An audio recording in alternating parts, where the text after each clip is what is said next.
नमस्कार दोस्तों, स्वागत है आपका आज की स्पेशल वीडियो में। दोस्तों आज हम जो बात करेंगे मापन के बारे में और मात्रक के बारे में, यानी कि जिसको इकाई और यूनिट भी कहते हैं अंग्रेजी में। तो पहले बात करते हैं मापन के बारे में। मापन क्या चीज़ होती है? गणित के विषय में अगर हम जाने तो कोई भी राशि होगी, अगर भौतिक राशि होगी, कोई भी चीज़ होगी, उसको अगर मापते हैं, नापते हैं, तो वो जो संख्या हमें मिलती है ना, उसको मापन कहते हैं। यानी कि मापने के बाद जो संख्या हमारे पास आई उसको मापन कहते हैं। अब कह सकते हैं कि वस्तुओं की या घटनाओं को संख्या जो चीज़ प्रदान करती है उसको कहते हैं मापन। अब जैसे तोलने में, नापने में, क्षेत्रफल में, आयतन में, गति में, दूरी में, समय में, इन सब में जो भी नंबर मापने के बाद आता है उसे मापन कहते हैं। वैसे मापन की कुछ विशेषताएं होती हैं। विशेषता ये है कि ये नियमों के अकॉर्डिंग, नियमों के अनुसार चलते हैं। जैसे आयत का क्षेत्रफल अगर माने तो आयत का क्षेत्रफल तभी निकलेगा जब आयत की लंबाई और आयत की चौड़ाई को जब हम गुना करेंगे तो उसका मापन निकलेगा।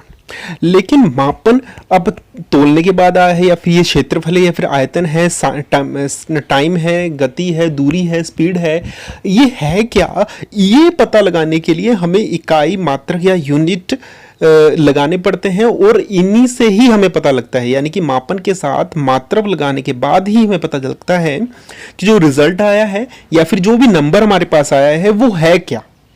अब जैसे 24 के साथ मीटर लगाने के बाद हमें पता लगता है कि ये दूरी है। 15 के साथ मिनट लगाने के बाद हमें पता लगता है कि 15 मिनट है, तो ये समय है। 42 के साथ किलोमीटर प्रति घंटा लगाने के बाद हमें पता लगता है कि ये स्पीड है।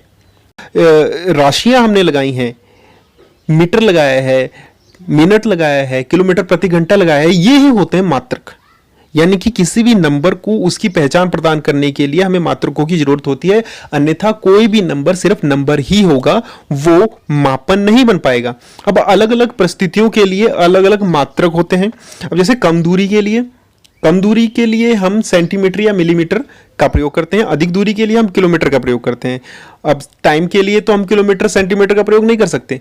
कम टाइम के लिए हम मिनट या सेकंड का प्रयोग करते हैं। अधिक टाइम के लिए हम घंटे, दिन, साल, हफ्ते, महीने, इस तरह के मात्रकों का प्रयोग करते हैं।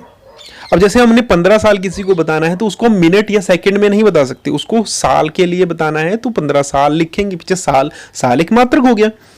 तो हम कह सकते हैं कि मापन संख्या के साथ साथ मात्रक लगाना आवश्यक। तो लास्ट में एक फॉर्मूला हमारे पास निकल कर आया है कि मापन और मात्रक एक साथ लिखने पर ही हमें मात्रा यानी कि उसकी क्वांटिटी, क्वालिटी पता लगेगी। अगर मापन लिखा हुआ है तो भी हमें पता नहीं लगेगा कि ये एक नंबर है क्या।